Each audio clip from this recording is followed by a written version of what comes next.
Les Ivoiriens sont de plus en plus nombreux à ne pas disposer du minimum vital. Officiellement, ils sont 50% de la population à vivre dans le dénuement le plus répugnant.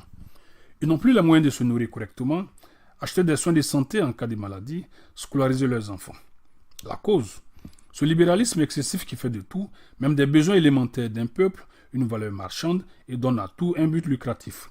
Ce libéralisme que connaît la Côte d'Ivoire depuis 2011 a renforcé l'individualisme et approfondi le fossé entre le riche et le pauvre.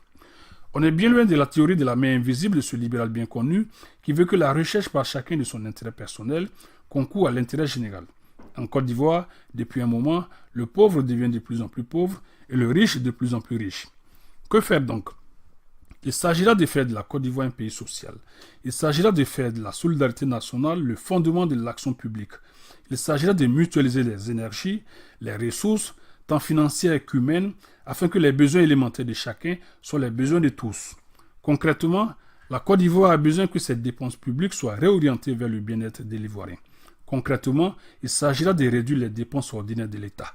Et cela passe par la réduction drastique du budget de souveraineté du président de la République, qui a quasiment triplé depuis qu'Alassane Ouattara est aux affaires, du rabotage des budgets des ministères et autres institutions, et surtout la suppression de certaines institutions d'État inutiles.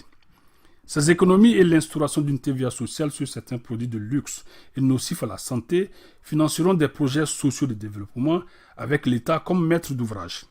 Ces projets sociaux doperont le pouvoir d'achat, par ricochet la consommation et donc l'économie.